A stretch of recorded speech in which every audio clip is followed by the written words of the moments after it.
Praise the lord. ప్రభువునందు ప్రియులారా, యేసుక్రీస్తు నామములో మీకు శుభాభివందనాలు. ఎలా ఉన్నారు? మనమంతా దేవుని బిడ్డలం కాబట్టే ఈరోజు నన్ను మీరు టీవీ ద్వారా చూస్తున్నారు.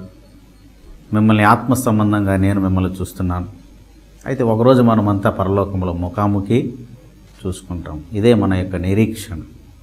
కాబట్టి ఈరోజు దేవుడి యొక్క వ్యవస్థ, ఈ యొక్క టీవీ, శాటిలైట్స్, మరి ఇవన్నీ కూడా దేవుడు ఎందుకు మరి మనుషులు ప్రేరేపించి మరి ఈరోజు మనకిచ్చాడంటే, దేవుని వాక్యం శ్రేష్టమైనది.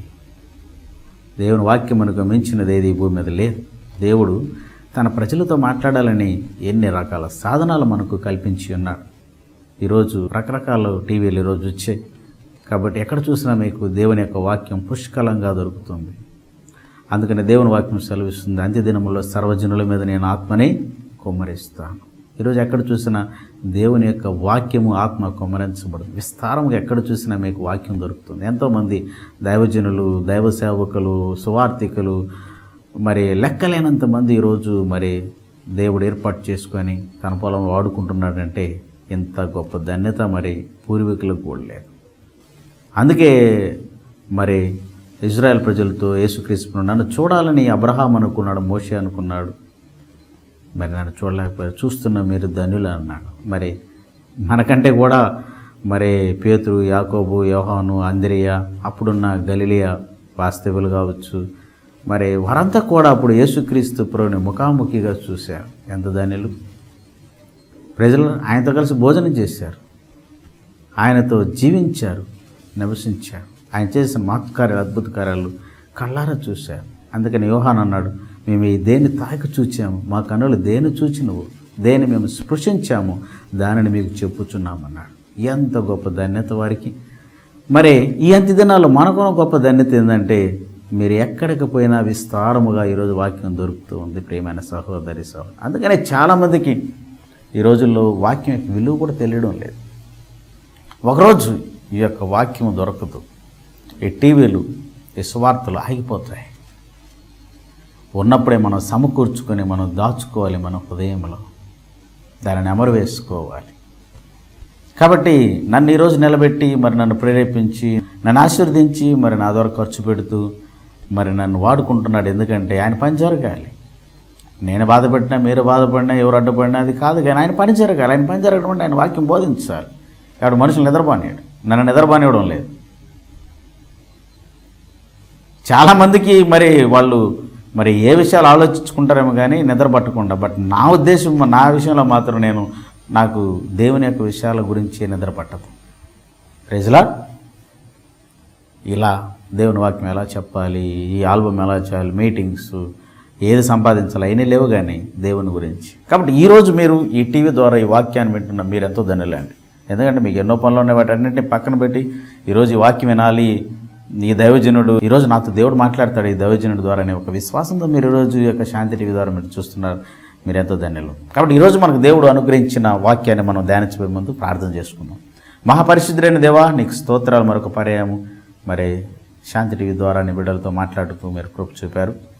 మరి నీ బిడ్డలు దీవించి ఆశీర్వదించండి. ఎంత దినాల్లో మా మీద మీరు మరి ఉచితముగా అపారమైన నీ యొక్క వాక్యపు వర్షాన్ని కుమ్మరిస్తున్నారు.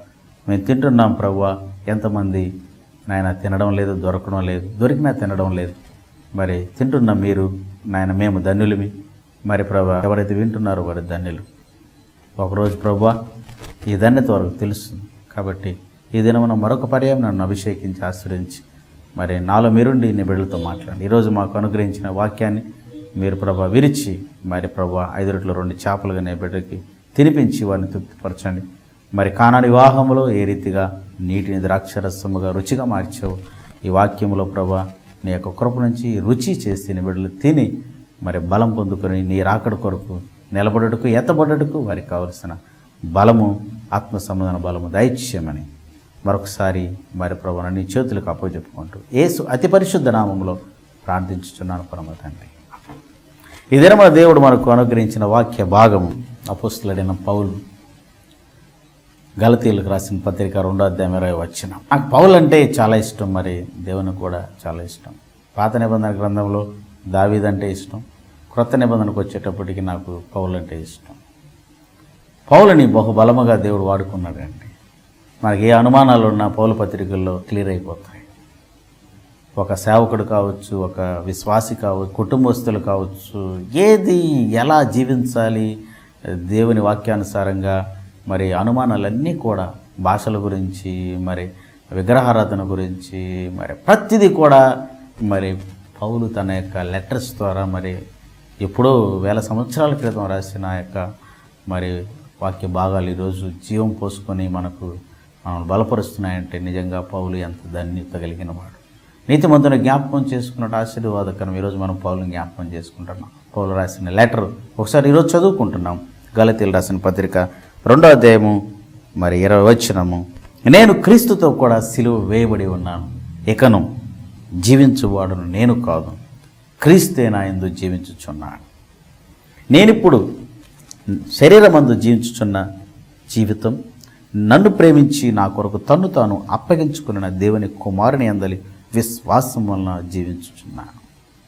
ఇది ఊరికే చదువుకుంటానేమో కానీ దీన్ని బాగా ఆత్మ సంబంధంగా ఆలోచిస్తూ ఎంతో లోతైన మర్మము అర్థము దీంట్లో ఉందండి. జీవించువాడును నేను కాను,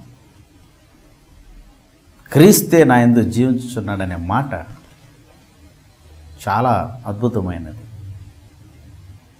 ఒకసారి యేసుక్రీస్తు ప్రభువును నమ్మి మన జీవితాలు సమర్పించిన తర్వాత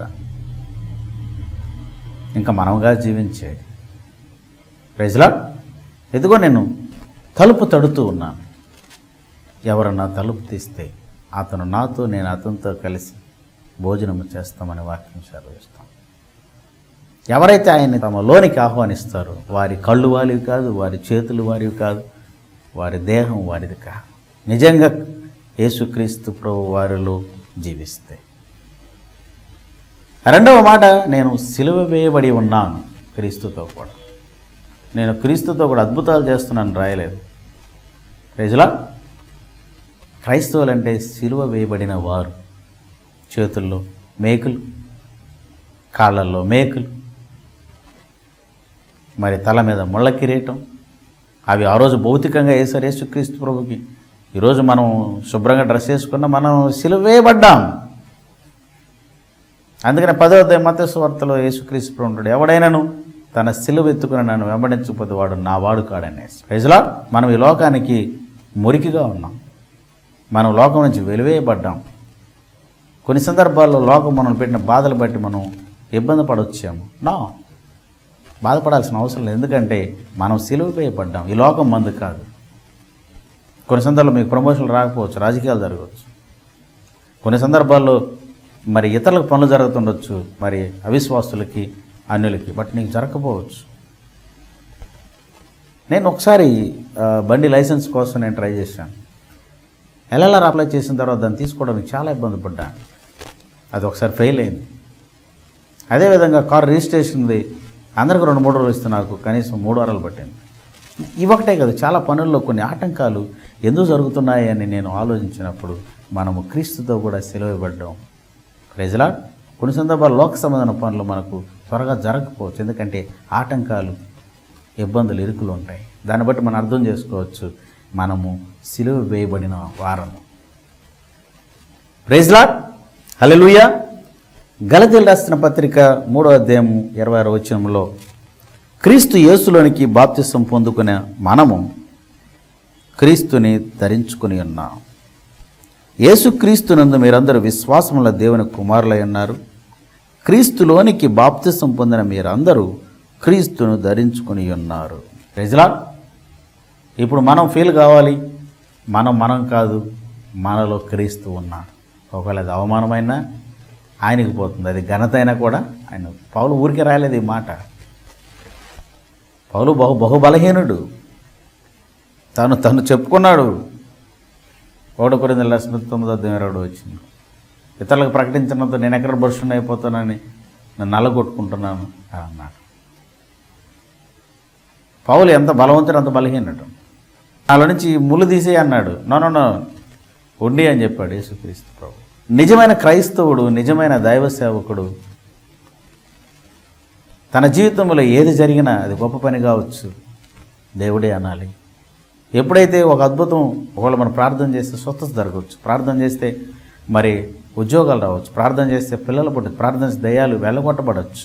ప్రజలా ఖచ్చితంగా మనం చేస్తున్నామని అనుకుంటే రేపేదన్నా పొరపాటు చేసినా కూడా అది మనం చేసినట్లే. అందుకని తెలివిగా పౌలు అన్నాడు, what ever it may be happening in my life, it is not because of me, it is because of God.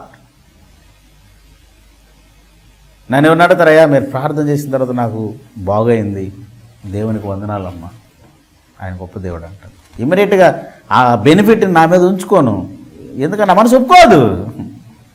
ఇమ్మీడియట్గా ఆ బెనిఫిట్ని నా దేవుడి మీద దోసేస్తాను. ఎందుకు తెలుసా? ఒకవేళ మనలో పొరపాటు, ఒకవేళ బలహీనత కలిగినప్పుడు కూడా అది కూడా దేవుడు తన మీద వేసుకుంటాడు. ప్రజలా ప్రియమైన సహోదరి సహోదరుడు, భయపడొద్దు. క్రీస్తుని ధరించుకున్న నీవు ఒకవేళ కొరడా దెబ్బలు నీ మీద పడుతుంటే నీ మీద పడడం లేదు, అవి యేసు మీద పడినట్టే. ఒకవేళ అవమానాలు పడినప్పుడు నీ మీద కాదు. అందుకనే మత్తయి సువార్త 5వ అధ్యాయంలో ఒక మాట అన్నాడు, నా నిమిత్తము జనులు మిమ్మల్ని హింసించి నిందించి మీ మీద అబద్ధముగా చెడ్డ మాటలు పలుకున్నప్పుడల్లా మీరు దాన్ని విని సంతోషించండి అని దేవుని వాక్యం సెలవిస్తుంది. 11వ వచనం, నా నిమిత్తము 5వ అధ్యాయం మత్తయి సువార్త, జనులు మిమ్మల్ని హింసించి నిందించి అబద్ధముగా చెడ్డ మాటలు పలు మీరు దానిలో సంతోషించి ఆనందించి పరలోకమందు మీ ఫలం అధికమగును. జీవించువారు మనం కాదు. You have to feel like that. ఈరోజు నేను డ్రైవ్ చేస్తూ వచ్చాను, ఈ వాక్యం నాకు గుర్తొచ్చింది. అయ్యో, ఈ పక్క కార్లు వెళ్తున్నాయి, పక్క లారీలు వెళ్తున్నాయి, కొత్తగా డ్రైవింగ్ నెల్లూరుకు వస్తున్నాను అని అనుకున్నాను. వెంటనే ఈ వాక్యం నాకు దర్శించింది. ఎస్, డ్రైవ్ చేయవాడు నేను కాదు. వెనక నా వైపు అంటుంది, చక్కగా చేస్తున్నావు కదా డ్రైవ్ అని. No no no, I'm not driving, the Jesus is driving. Praise the Lord. Jesus is driving. Praise the Lord. Jesus in me, he is driving. యేసుక్రీస్తు ప్రభు డ్రైవ్ చేస్తాడు కాబట్టి నీకు భయం లేదు. అందుకే 23వ కీర్తనలో దావీదు అన్నాడు, గాఢాంధకారపులో నేను సంచరించినను నేను భయపడ్ను, నా దుడ్డుకర నా దండం నీవే, నీ దుడ్డుకర నీ దండం నాకు తోడుగా ఉండవు. ఇంకొక మాట అన్నాడు, ప్రైజ్ ది లార్డ్, హల్లెలూయా. 1 సమూయేలు గ్రంథం మరి 17వ అధ్యాయం 47వ వచనంలో ఒక మాట అన్నాడు, యుద్ధము యెహోవాదే. ఆ ఇశ్రాయేలు ప్రజలు పాటలు పాడుతున్నారు, దావీదు 10,000 కొలది, సౌలు 1,000 కొలది అని. దావీదుకు భయం వేసింది. జనరల్గా ఎవరైనా వచ్చి నన్ను పొగిడారనుకోండి, బాగా చెప్పారండి వాక్యం అని అనేసి నాకు చాలా భయం వేస్తుంది. సంతోషపడతాను కానీ నాకు భయం వేస్తుంది. వెంటనే ఏదో ఒక రూపంలో దేవుని కృపయ్య, I'm nothing, I'm just one bowl in the hands of the God. కొంతమంది పాస్టర్లను చూస్తే చాలా ఒదిగిపోతారు. వాళ్ళు ఎంతవరకు అంటే ఆ పులిపేట మీద ఎక్కి స్టేజ్ మీద ఎక్కి మాట్లాడేంతవరకు వాళ్ళు సింహాలు, వాళ్ళు దిగిన తర్వాత గొర్రెలైపోతారు. That is the quality of the pastors or evangelists. I like that type of Christians. క్రైస్తవులు అక్కడ పనిచేసినంత వరకే, దిగిన తర్వాత కాబట్టి ఇప్పుడు నేను మాట్లాడుతున్నాను, నేను కాదు, తర్వాత నేను దిగేసిన తర్వాత నేను కాదు, మళ్ళీ నేను దేవుని పని చేసేటప్పుడు మనలో దేవుడు ఉన్నాడు. ప్రైజ్ ది లార్డ్, హల్లెలూయా. ఆ మధ్య ఒక పాస్టర్ నాశనం ముందు గర్వం నడుస్తుందని ఒక మీటింగ్లో చెప్పాడంట, ఈ ఊరిలో నా అంత మంచోడు ఇంకొకడు లేడు, నా అంత గొప్పవాడు లేడని. ఆ నెక్స్ట్ మంత్లోనే పాస్టర్ నా చర్చిలో నుంచి బెరికేశారు వాళ్ళు. ఎవరు మంచోడు అండి? ఎవరు మంచోళ్ళు కాదు ఈ భూమి మీద. Praise the Lord. దావీదు 10,000 కొలది. అందుకనే దావీదు పాపం చేసినప్పుడు కూడా దేవుడు ఏమనలేదు, మళ్ళీ తిరిగి పరిశుద్ధాత్మను ఇచ్చాడు. ఎందుకన్నాడంటే యుద్ధము యెహోవాది. ఆ సౌలు వచ్చి అంటున్నాడు దావీదుతో, అయ్యా నువ్వు చిన్నపిల్లాడివి, నీకు అతను బాగా యుద్ధంలో ఆరితేరినాడు కదా, అతని మీదకి నువ్వు యుద్ధానికి ఎలా పోతావు, నీకు భయమేయడం లేదా, ఎలా అతన్ని మీద యుద్ధానికి పోగలంటే, నో, నేను గొర్రెలు కాయిచుండా, సింహమును ఎలుగుబంటి వచ్చి గొర్రెలను ఎత్తుకుపోతున్నప్పుడు మరి దాని బారు నుంచి కాపాడాడు యెహోవా, ఈ ఫిలిష్తీయుడి నుంచి నన్ను కాపాడుతాడు అని యుద్ధము యెహోవాదేనని చెప్పి నేరుగా ఆ యొక్క గొల్లియాతు మీదకు పోయాడండి. ఈరోజు పాస్టర్ కూడా వాక్యం చెప్తున్నాను, బోధించువాడున నేను కాను, క్రీస్తే నా యందు బోధించుచూ ఉన్నాడు అనే పాస్టర్స్ ఈరోజు కావాలి, మనం అనే బోధకులు ఈరోజు కావాలి. ఈ పౌలు సింపుల్గా నెట్టేశాడు. ఘనతని దేవుడి మీదకి నెట్టినప్పుడు ఆ యొక్క బలహీనత కూడా ఆటోమేటిక్గా దేవుని మీదకి వెళ్ళిపోతుంది. చాలా తెలివిగలవాడు పౌలు. ఊరికే అనలేదు ఈ మాట, అయ్యో అద్భుతాలు నీవే, నేనేమన్నా చిన్న పొరపాటు చేసినా నాది కదయ్యో నీదే అని. నేను కాను, నా యందు క్రీస్తు జీవించుచున్నాడు. హల్లెలూయా. ఇంకో చక్కటి మాట అంటాడు, నాకు భలే ఇష్టం పౌలు మాటలు. తిమోతికి రాసిన మొదటి పత్రికలోని 1వ అధ్యాయం 16వ వచనం చివరి మాటలో చూస్తే, ఆ ప్రధాని పాపినైన నా యందు అని అన్నాడు. రేజలా పాపుల్లో నేనే ప్రధాన పాపిని అన్నాడు. ఐఎమ్ ద ఫస్ట్ వన్ అని అన్నాడు. Praise Lord. కాబట్టి పౌలుని దేవుడు బలంగా వాడుకున్నాడంటే, హల్లెలూయా. ఒక క్రైస్తవురాలా దేవుని నమ్ముకుని బాప్తిసం పొందుకున్న మనమంతా కూడా క్రీస్తుని ధరించుకుని ఉన్నాం. Don't worry whatever it may be happening in your life, let it goes to the Lord. He will take care. Praise the Lord. He will pay the penalty. Already he paid. 2000 సంవత్సరాల క్రితం నీ నిమిత్తం నా నిమిత్తము penalty paid చేశారు. భయపడదు. ఒక క్రైస్తవుడుగా నువ్వు వెళుతున్నప్పుడు పొరపాటు జరిగిందా, ఒక సేవకుడుగా నువ్వు పనిచేసేటప్పుడు ఒకవేళ పొరపాటు జరిగిందా, నువ్వు దూరం అయిపోవద్దు. ప్రజల యూ ప్లీజ్ కంటిన్యూ. ఆయన చాలా కనికరం కలిగినది. చాలామంది మరి నేను గమనించినప్పుడు ఏదైనా పాపం చేసినప్పుడు చర్చికి రారు, ఏదైనా పాపం చేసినప్పుడు సేవను వదిలేస్తారు, ఏదైనా పాపం చేసినప్పుడు ఇంకా మొత్తం అయిపోయిందని చెప్పేసి మరి మొత్తం వదిలేస్తారు. తమిళనాడులో ఒక చిన్న సామెత ఒకటి ఉంది. 2 కప్పలు మరి పెరుగు తొట్టిలో పడ్డాయంట. పెరుగు తొట్టిలో పడి ఒక కప్ప ఇంకేముంది అనేసి కాళ్ళు చేతులు ఎత్తేసి చనిపోయింది. ఇంకొక కప్ప ప్రయత్నం చేసింది, కాళ్ళు చేతులతో కొట్టడం మొదలుపెట్టింది. వెంటనే పెరుగు మజ్జిగైంది. ఆ మజ్జిగ మీద వెన్న తేలింది, వెన్న పైన ఆ కప్ప ఉంది. ఊరికి ఎవరో చెప్పారు సామెత. Praise Lord. ఈరోజు ఎందుకో దేవుడు మీతో మాట్లాడుతున్నాడు. అంతా అయిపోయిందిలే, ఇంకెందుకులే అనుకోవద్దు. కానీ ప్రైజ్ లార్డ్. నా దేవుడు చాలా గొప్ప దేవుడు. ఎంత పాపాన్నైనా ఆయన క్షమించగలిగిన దేవుడు, కనికరించగలిగిన దేవుడు. Praise Lord. అయితే మనం కృతజ్ఞత కలిగి ఉండాలి. అయితే మనము జీవించువాడను నేను కాదు. తప్పిపోయిన కుమారుడు కూడా మరి తండ్రి దగ్గరికి వెళ్ళి ఒప్పుకున్నాడు. తండ్రి తనని ఆహ్వానించాడు, అధికారాన్ని ఇచ్చాడు. కాబట్టి మనము జీవించువారు మనము కాదు. హల్లెలూయా. లోకాసు వార్త 23వ అధ్యాయము మరి అక్కడ 2 నేరస్తుల్ని మరి యేసుక్రీస్తు ప్రభు కుడి వైపున ఒకరిని, ఎడమ వైపున ఒకరిని వేలాడదీశారు. Praise lord. ఆ 2 నేరస్తులు ఈ యొక్క లోకాన్ని మరి సాదృశ్యంగా ఉన్నవి. ఒకడేమో సిలువ వేయబడ్డాడేమో కానీ వాళ్ళలో ఇంకా మార్పు అనేది లేదు. కుడి పక్కన ఉన్న నేరస్తుడు అంటున్నాడు, ప్రైజ్ లార్డ్.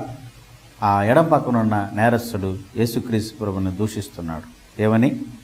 వేలాదీబన నేరస్తుల ఒకడు ఆయనను దూషించుచు 39వ వచనం, నీవు క్రీస్తువు కదా, నీవు రక్షించుకొను, మమ్మను కూడా రక్షించమని చెప్పను. అయితే రెండోవాడు వాడిని గద్దించి, నీవు అదే శిక్షావిధిలో ఉన్నావు గనుక దేవునికి భయపడవా?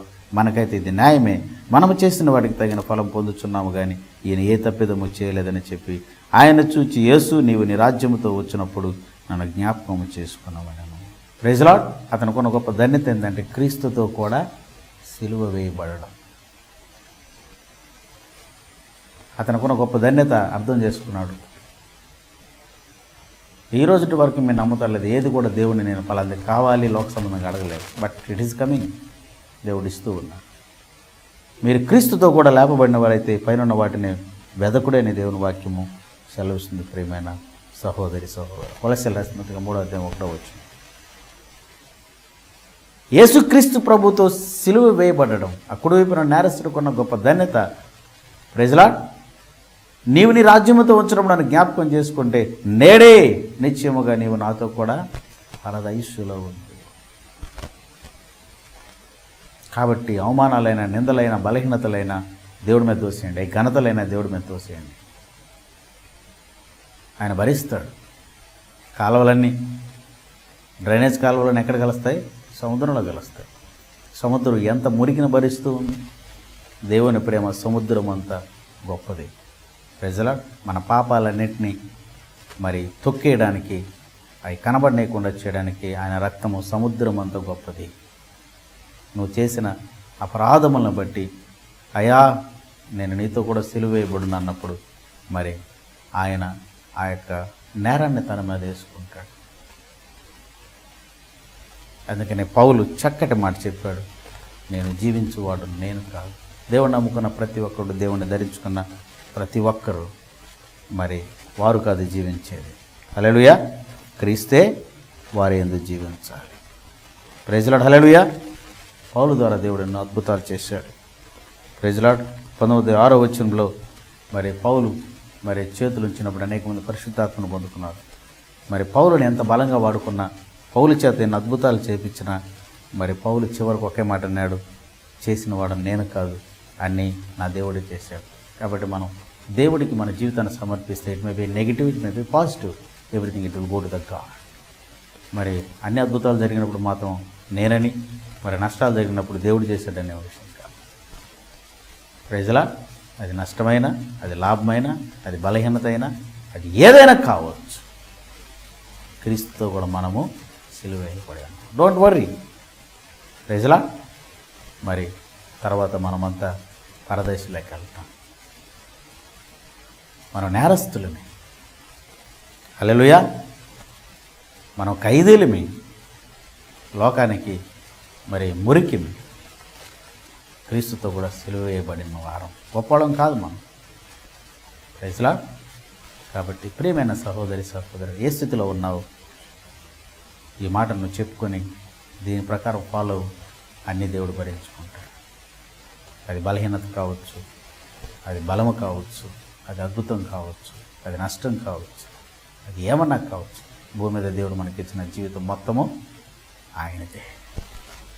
ఈ కళ్ళు, ఈ యొక్క శరీర భాగములు, నేను జీవించే జీవితం సమస్తము, నాకు ఇచ్చిన కుటుంబము, నా పిల్లలు, నా భార్య అన్నీ కూడా క్రీస్తే అనగలిగిన క్రైస్తవ అనుభవంలోనికి మనం వెళ్ళాలని ఈరోజు దేవుడు మనకు చెప్తున్నాడు.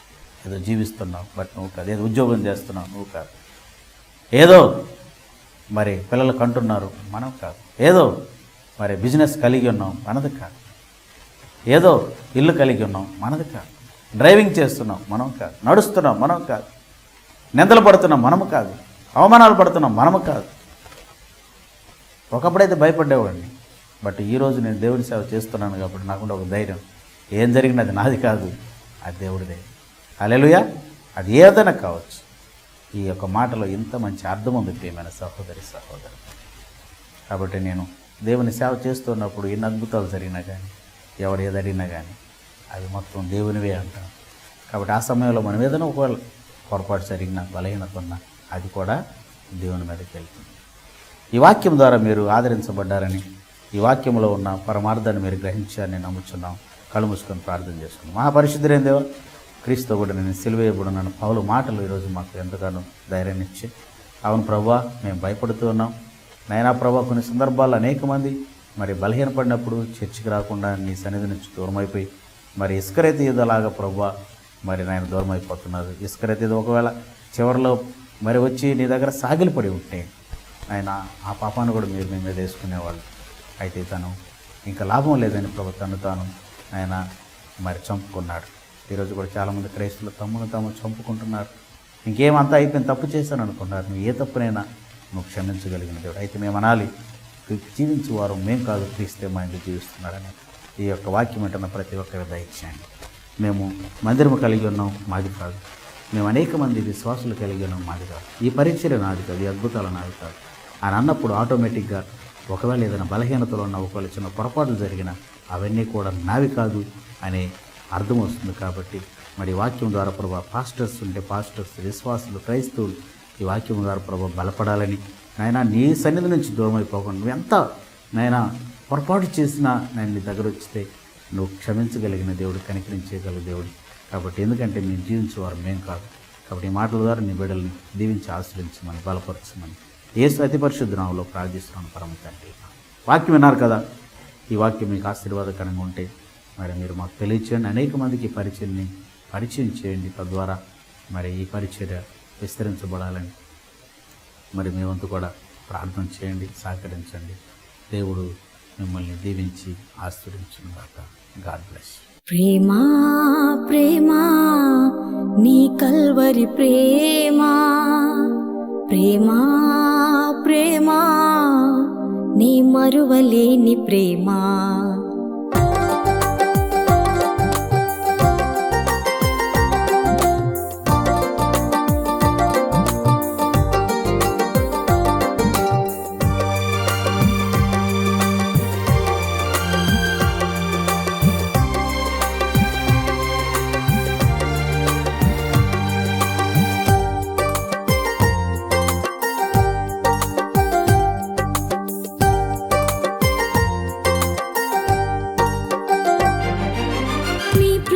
ప్రభు నీ ప్రేమ శాశ్వతమైనది, నీ ప్రేమ నీ ప్రేమ ప్రభు నీ ప్రేమ మార్పు లేనిది, నీ ప్రేమ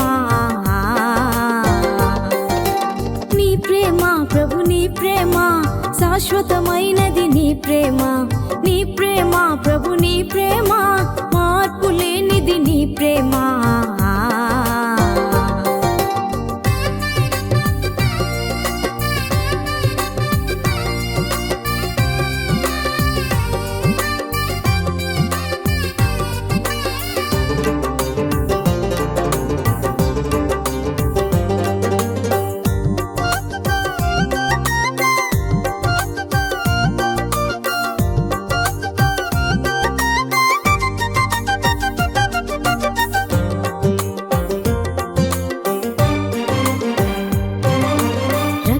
చిందింది నీ ప్రేమ, నాకు రక్షణ ఇచ్చింది నీ ప్రేమ, గాయాలు పొందింది నీ ప్రేమ, నాకు స్వస్థతనిచ్చింది నీ ప్రేమ.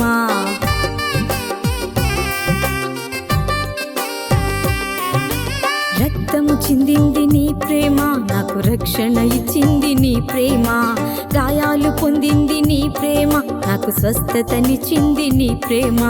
కల్వరి గిరి వరకు సిలువను మోసింది నీ ప్రేమ, నిందల పాలవుతో నిత్య రాజ్యాన్నిచ్చింది నీ ప్రేమ. కల్వరి గిరి వరకు సిలువను మోసింది నీ ప్రేమ, నిందల పాలవుతో నిత్య రాజ్యాన్నిచ్చింది నీ ప్రేమ. నీ ప్రేమ నీ ప్రేమ శాశ్వతమైనది, నీ ప్రేమ నీ ప్రేమ ప్రభు నీ ప్రేమ మార్పు లేనిది, నీ ప్రేమ.